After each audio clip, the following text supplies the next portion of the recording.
Obećao sam sebi da ću se promeniti na bolje, ali ne, iz godine u godinu sam bio sve gori i gori.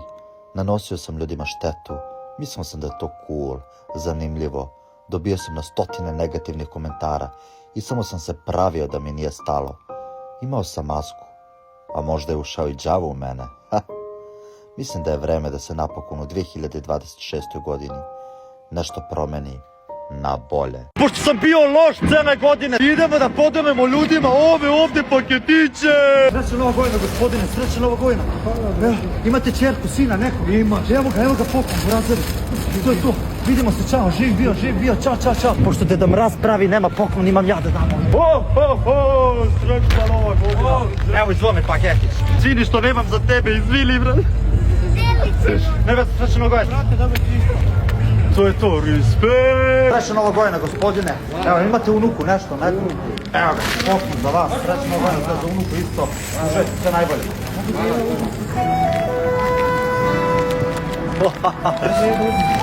Brate, za koga? Za decu. Sad si smagao, brate. Srećna Nova godina, evo ga, brate. Evo za dete, brate. Srećna Nova godina, izvolite poklon.